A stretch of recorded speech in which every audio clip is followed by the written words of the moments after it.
Have you not listened to episode 10? 10, 10, 10.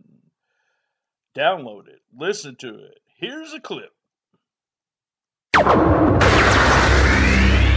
I can't get excited about him. I think he's kind of silly, goofy, which you need that kind of, maybe at the front of the card, and that's pretty much all that I would use for him.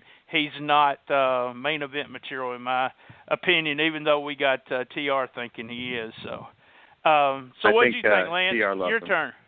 Your turn. My thing is the first thing was that they obviously it was pretty clear they used Gronk because they couldn't get Shaq. They wanted a Sports Center moment.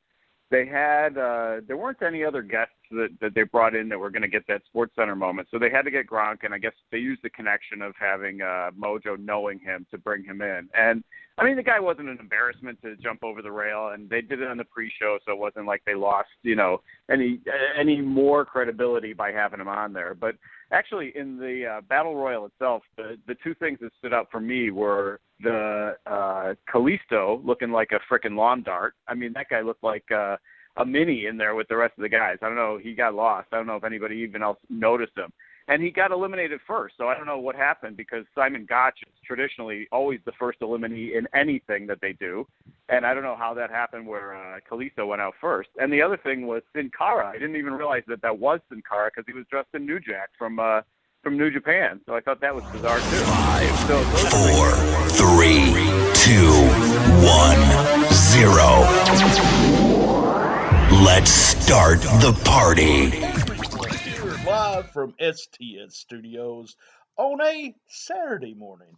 That's right. We wanted a few days to count in for October. So October the 31st is on a Tuesday, our regular release date. Instead of releasing it on a Tuesday, I want to release it, give it a few days to mature and give us some downloads there in October. A very special guest. We talk about all kinds of fun stuff.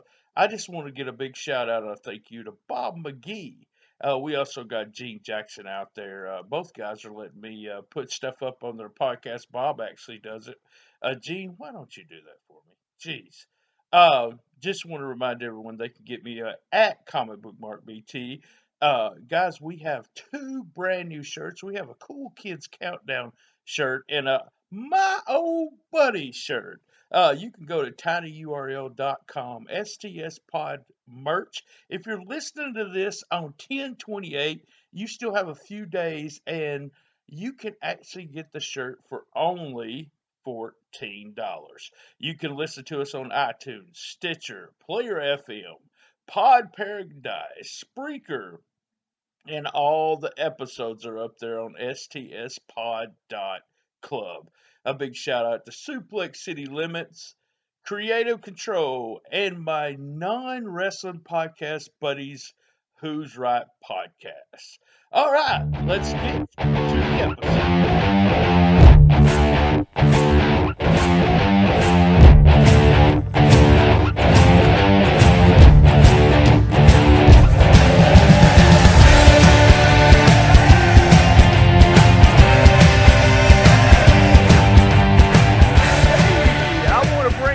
Green room, my old buddy.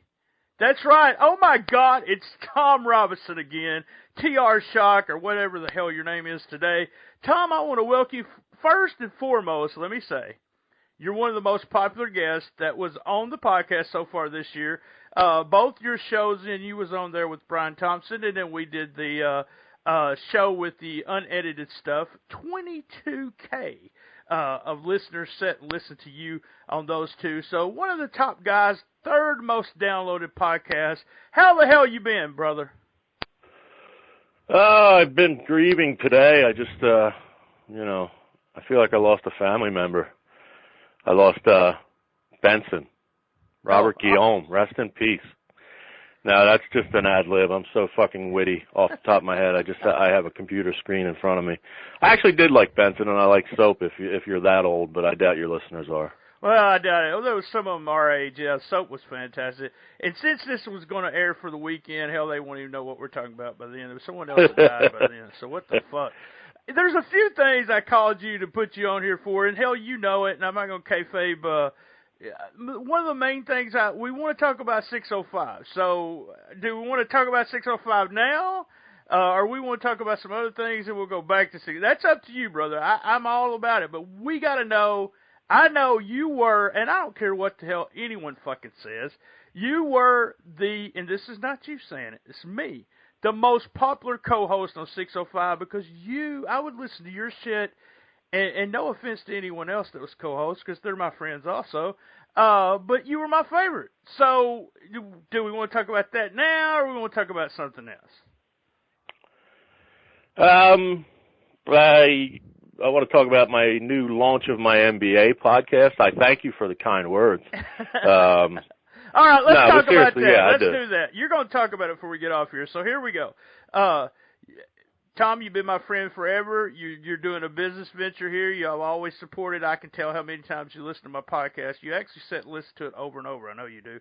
But we got an NBA podcast. NBA is pretty fucking hot right now.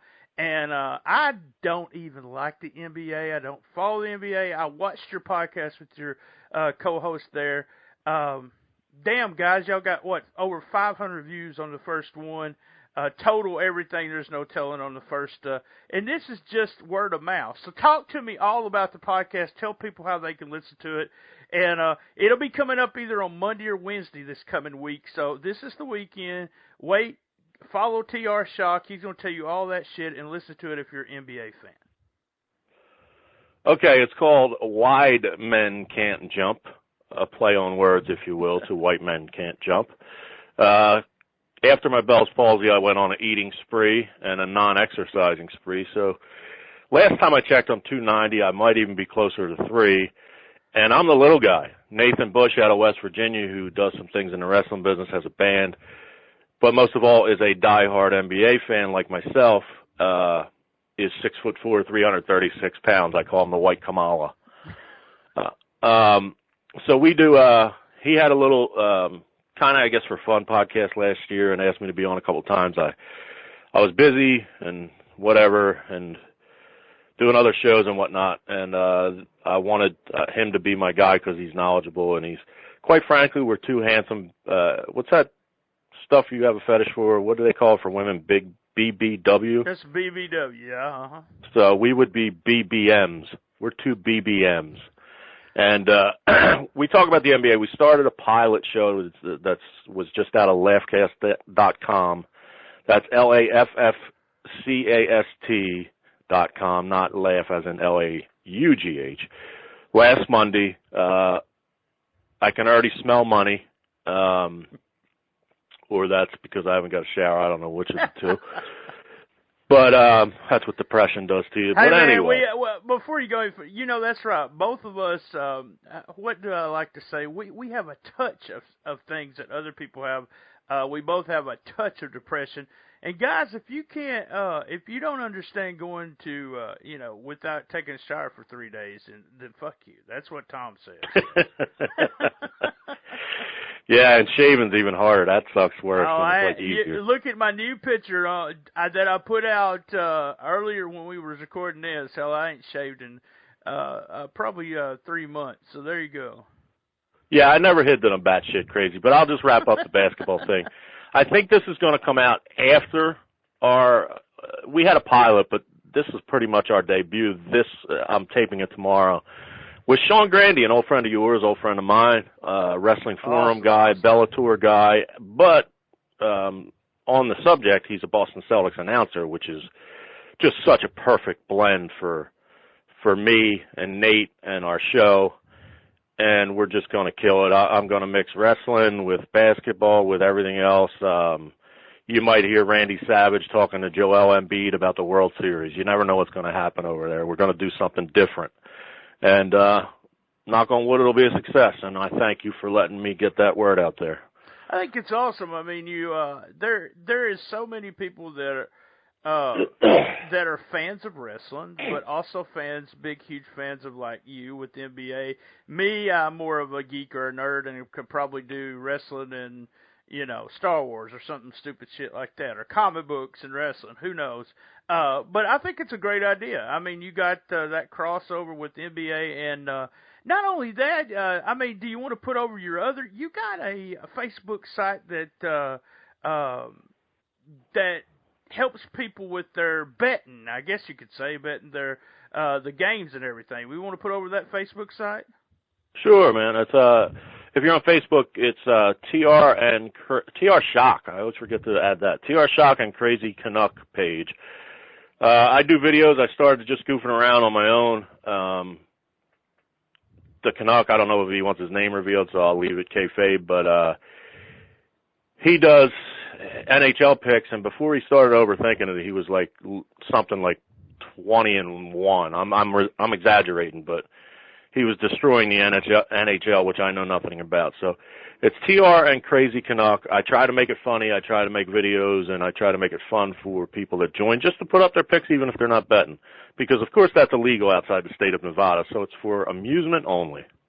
Sure, just amusement only. Remember that, folks. You had a fun time this past weekend. It's one of the which will be the weekend after this happens, after this is released. And I've seen a lot of it on Facebook, but it had to be an experience. You, as your shoot job, I guess we could say you're a driver. You've been driving for years, bus, you name it, you're a driver. And you actually got a good pay gig this weekend, picking up the honky tonk man and taking care of him. So go over. You had to pick him up a certain time, and you told me this. So what was, all the superstars have to have something for themselves when you pick him up. So go picking up honky tonk man, and what did you have to bring to him? I don't know if I smartened you up to this. Maybe you have a keen sense. One of the, a lot of people like green M&Ms and all that old time bullshit, but good old Wayne Ferris from Memphis, Tennessee, now by way of Phoenix, Arizona, the first cousin of Jerry the King Lawler, only requested one item, and that was a cold 6-pack of Coors Light, which made me and him friends before we even met. Oh, that doesn't surprise me. I told you, I don't know if I told you, I met Wayne one time. This was when he was real hot.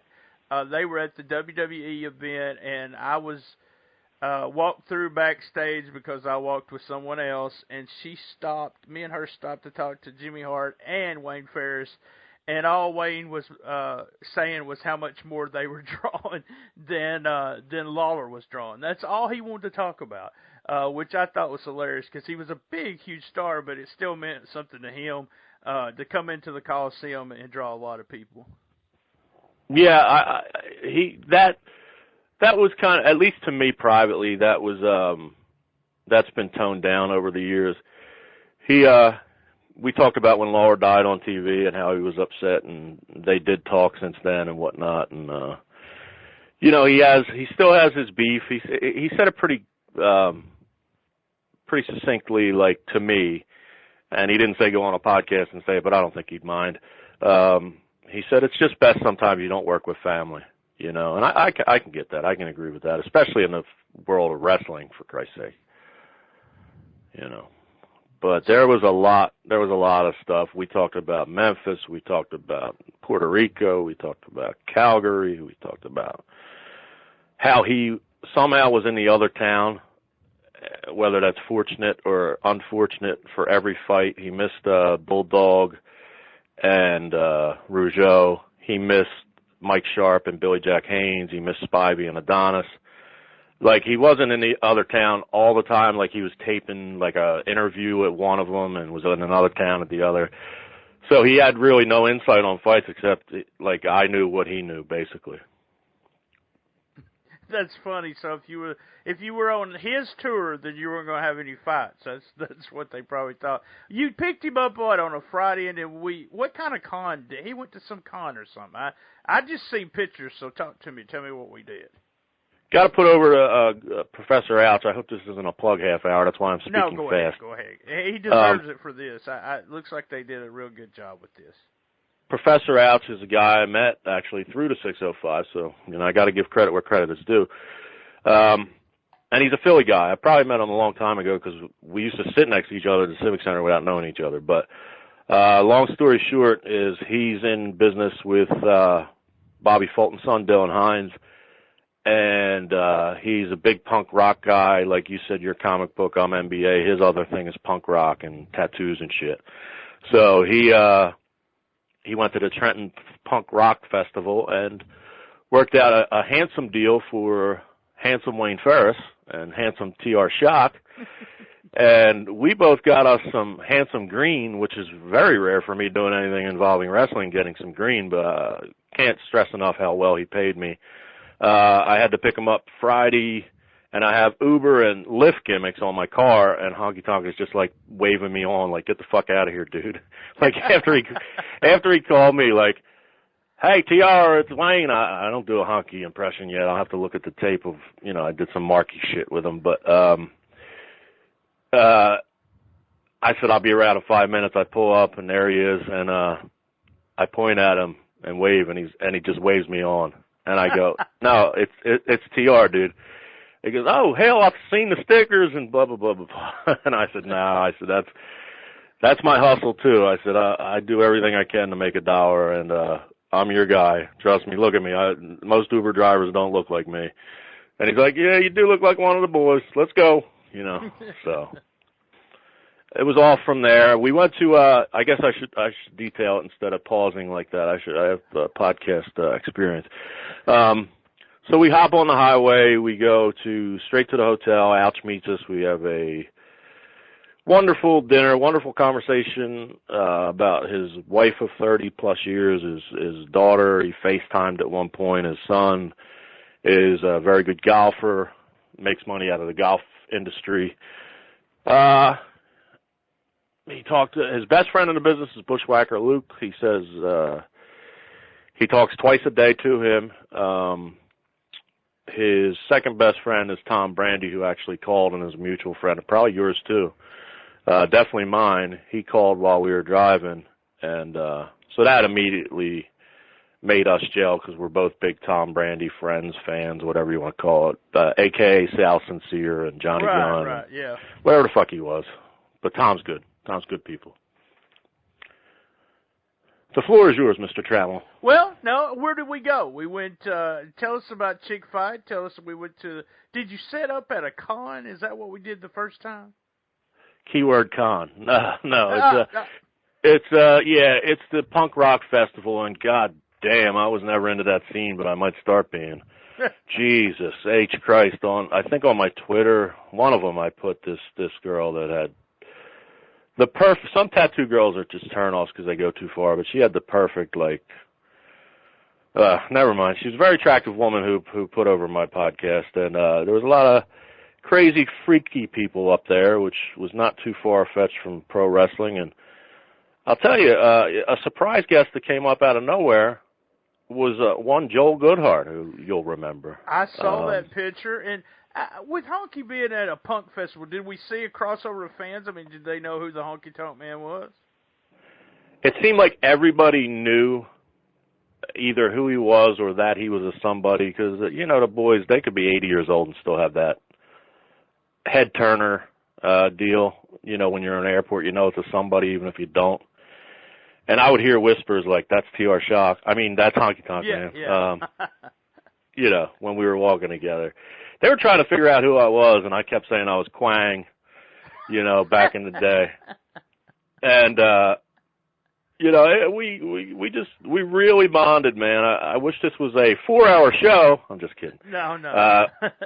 So I could get all the details of like things we discussed. It was just fantastic. Well, it reminded me of the old days. Days. What about Chick Fight? What was your impression of the promotion of that and everything? Good crowd and.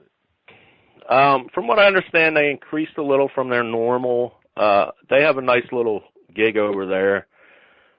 Michael Tartaglia runs the show. Joe Zanoli.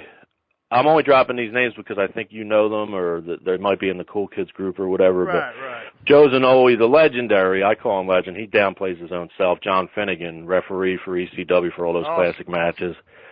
Mike Keener. Kathy Fitz from back in the day. They have a nice little crew of workers and volunteers to make it like a little family atmosphere. they're not going to do ROH and New Japan quality matches. They might get one here and there, you know what I mean? But they do an old school, nice little family show, and this time they brought in the girls. I was only there for half of it, and most of my attention was on Santana Garrett's body.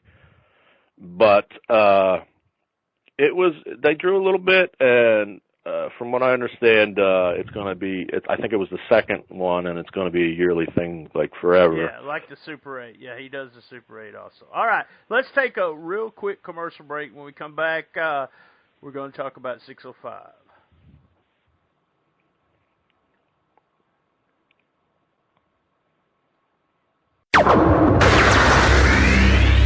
Go. Hey man, is where I heard Tom Robinson was on shooting the shiznit. I can't find the motherfucker, but tell that pussy that when I find him, it better be every Tuesday on shooting the shiznit, motherfuckers. Fired up.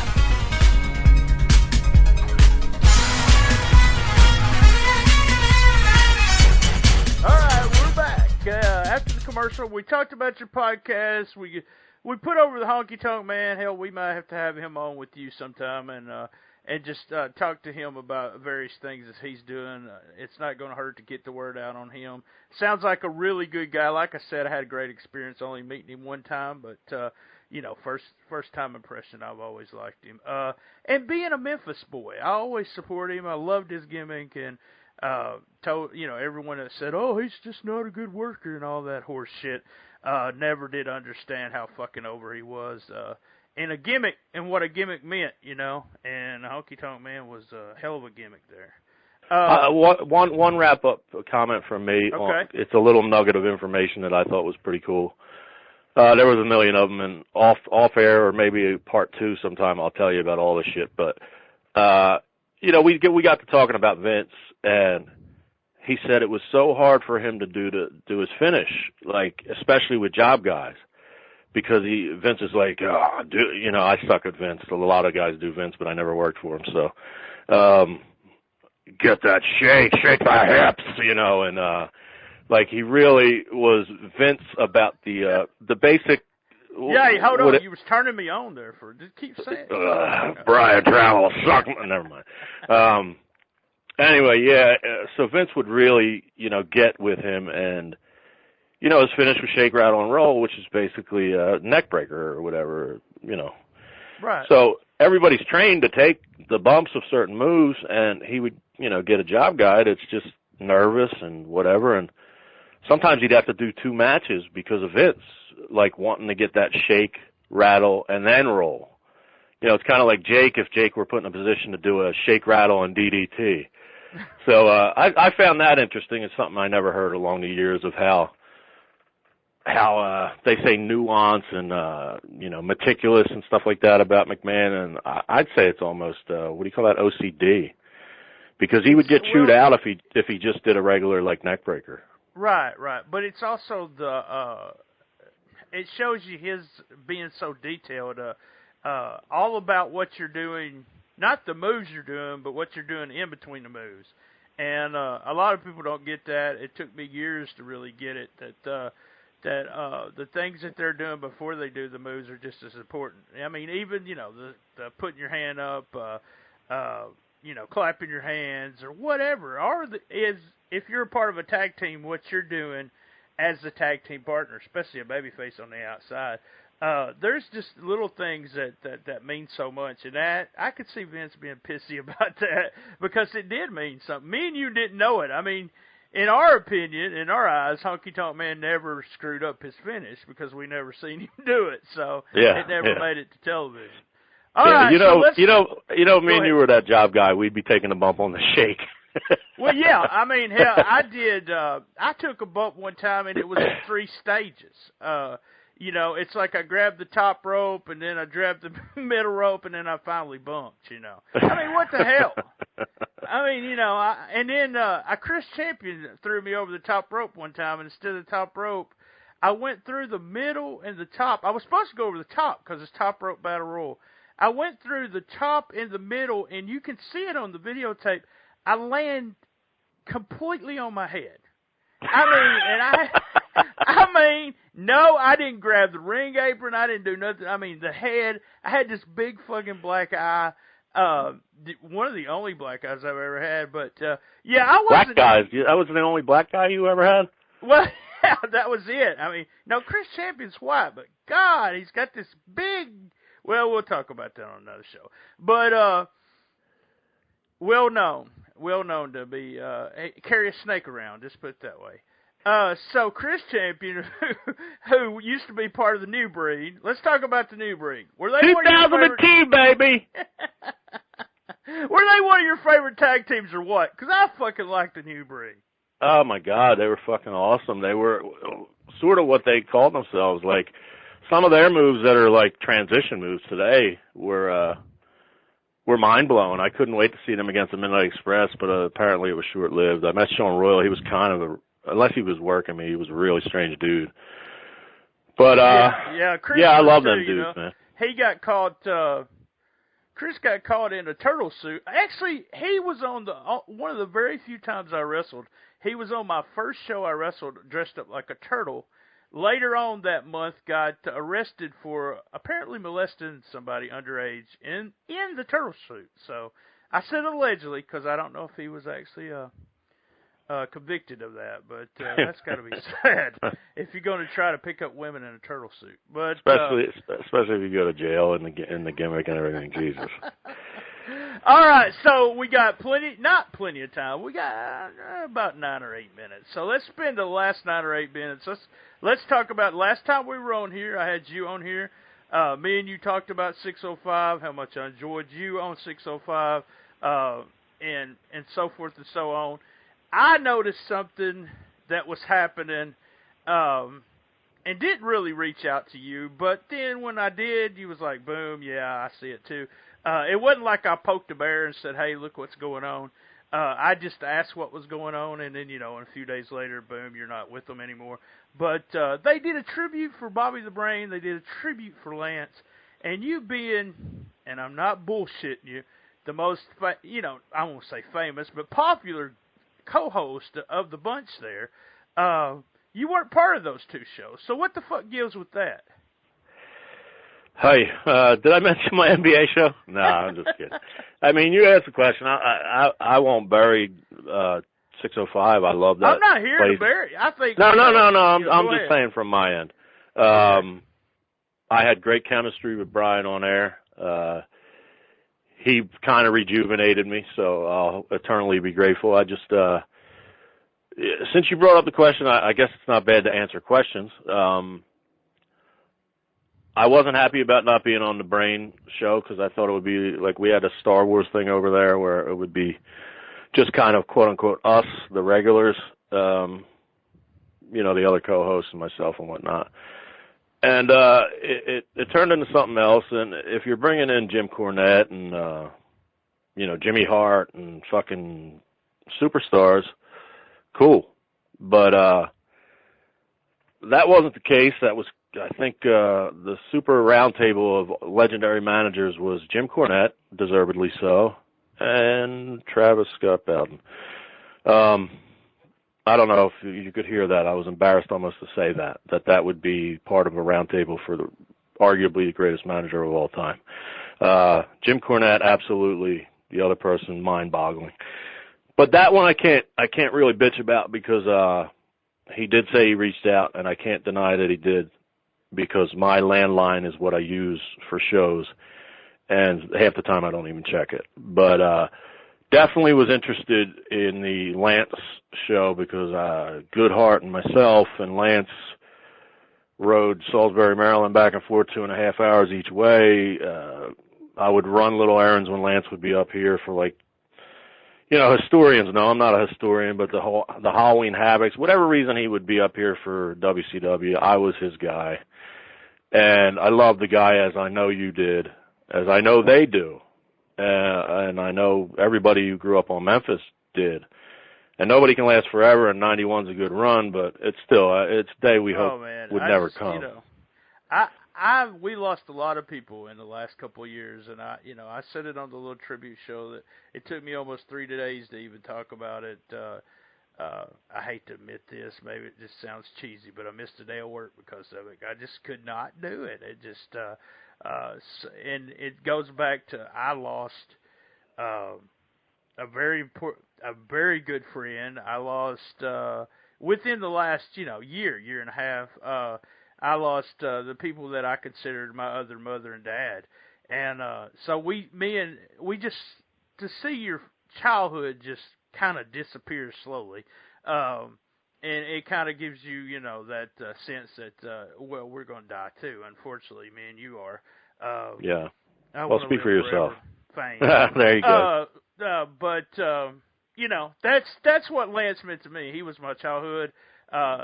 I know you're not a fan of Travis or Scott, but he did mention on the show that we talked about that it was almost like a grandfather, and a grandfather to a lot of us, and no one could ever say a bad thing about Lance Russell. So. Yeah, that's true. He was the best, and so I wanted to say my 2 cents, and this time I was ready, and I reached out, and the response, I'm digging myself a hole. I guess there's going to be heat eventually. I can't fucking shut up, but I reached out to be part of it, and I was the immediate response was the show's pretty packed. Like, I'll try to squeeze you in type of deal. And it just like it all hit me at once. Like, wow, man, I'm a little taken for granted here. I'm not fucking anything. I'm not trying to put myself over, and people. The naysayers have compared it to Jackie the Joke Man with Howard Stern. Of course he's Howard Stern of that show, and I was glad to be a part of it, and I was a very small part of it when you consider editing and hours and so forth. But, shit doesn't lie. The feedback and the inboxes, I've got thousands. And, when I got that Bell's palsy, I had something like, I stopped counting at about 5,500 to 5,800 get wells and hope, pulling for you and all this other shit. And it's like, granted, it came from that show, and I'll never lie about that. But the proof's in the pudding. I had a following, and but now I'm straying from my genuineness of wanting to be there for Lance, and I'm kind of blurring the line. I wanted to say something, and I was kind of not in the plans, I guess. And then he came back with like, "Are you sure?" to put it on me, I guess, and. In my mind, I'm thinking, well, if the show's packed, it's got to be Jerry Lawler opening. It's got to be Dave Brown. It's got to be Jimmy Hart. It's got to be Jimmy Valiant. It's got to be Austin Idol, Jim Cornette, which I knew he would have. It's got to be packed like that. People that knew, loved, whatever, Lance Russell, and I would be a jackass to try to get on that show. But when I listened to it, it was like 50% people like that. Cornette was there, Idol was there, Kevin Sullivan was there, but a lot of my friends were there. So I don't see why I was bumped as a 2-year almost co-host and popular figure. And I took it personal. Maybe I should have directly said, "What the fuck, dude? You're an asshole." And maybe he would have came back with like, "My bad," or "Fuck you, you're an asshole." But I didn't, and a lot of other things, exclusivity I didn't like. We had, the thing about it is we just, and I discussed this privately with you, and we had stopped talking. Not stopped talking completely, but we stopped talking about 605 Brian Lance, and that was just a rule that me and you thought it would be best if we didn't do that. Kind of weird that I explained this on another show, and I'm going to spend a bunch of time explaining the weirdness that I felt like. We always scratched each other's back in the old days when it comes to fandom, and that's what it is. The podcast thing has went to some people's heads, and to me, I'm excited about helping anyone. I'm also excited about anyone that listens to our podcast. We're on close to with social media and with all the downloads. When the year is up, we have touched. Yes, touched. I said close to 1 million people in the first year. And that's not bullshit. That's not fluffing my numbers. That's just telling the truth. So that's exciting for me, and it doesn't go to my head. I'm still humble about it. There's 1 million dumb motherfuckers around. There's a Mark born every day. No, I didn't say that. But that was part of it that we didn't get, because I wanted to bring you on 2 or 3 different times and let you know. We was going to spend time talking about 605 on my podcast, which we're doing now. But that kind of strained us. I know I'm going way off, but that kind of strained our relationship and strained a lot of your other relationships. But we also, you did your best to try to get, you tried to stay with 605, try to get them to produce. Were they going to do the basketball show at first, or did you just not get any, help with that or anything? Well, I had mentioned it a long time ago, long meaning several months, not years or anything. And honestly, it was my first choice because it's a built-in audience, and I think the guy's great. He's fucking awesome editor, awesome producer, awesome interviewer, all that stuff. So it'd be a natural fit, in my opinion, to be with that network. But I couldn't get a response about it, and I know he loves the Mets, and if the roles were reversed and he was talking to me about a Mets podcast, I'd probably be like, fuck this. But, and I understand it, and you said you like Star Wars and whatever, and, we all like different things, but there's a lot of 605ers that like the NBA, so I think it was a license. Wait, I just had the greatest idea for a podcast. Okay. You said you got a lot of 605ers, NBA. I mean, if we could just do a podcast on jacking off. I mean, that's well, probably, that's something everybody does, yeah. Everybody likes, so we'll do jacking off with some characters in NBA and wrestling. No, just kidding. Oh, by the way, always, guys, this is R-rated, so if you're a child to listen to this, so cut it off and tell your parents. So I want to ask you one last question. We're going to let you go. We may bring you back. We may. I want to tease something. There's a couple people I want to bring on. I'm even trying. I'm not even going to say anything else. So here we go. Here's the question I want you to answer for the people that are listening to this that are going to but ask you, Tom, why did you leave 605? We kind of bounced around the excuses and why you decided to. But that's the main, and you still, I can say exactly what I want to say about 605, and you can too, and you're saying the truth. I've not really ever said anything bad about Brian Last. Really nothing bad about 605, except that I listen to mostly your stuff. But the main thing is we got friends there that love 605. We have no problem with them listening to another podcast. That does not bother us at all. Support them. Great, whatever you want to do. But if I came up to you and said, or if I inboxed you, no bullshit, don't kayfabe me. If I said, okay, why did you leave 605?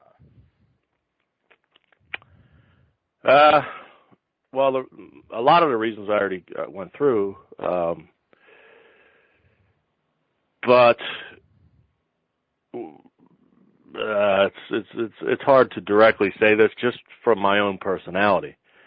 I'm not going to go into any details because there's a lot of facts, a lot of things that could make me look good, but there's 3 sides to every story. You know what I mean? Sure, I understand. But let's just say I believed.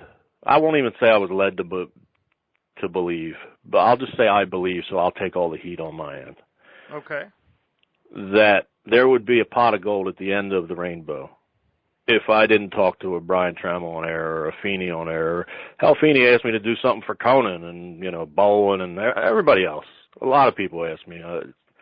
Stone Cold didn't ask me, so I'm not a big star or nothing, but, in our little world, I stayed loyal, and a lot of people that we are close to, mutual friends of ours.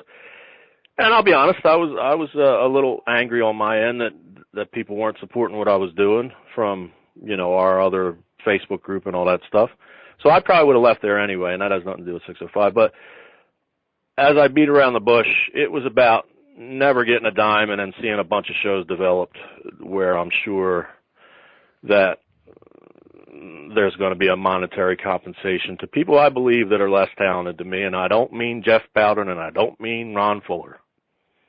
I wish those two guys, and especially Tony Basilio is a sweetheart, and et cetera. I wish those two guys nothing but the best, and I wish Brian the best, quite frankly. But I just don't want to do all that for free.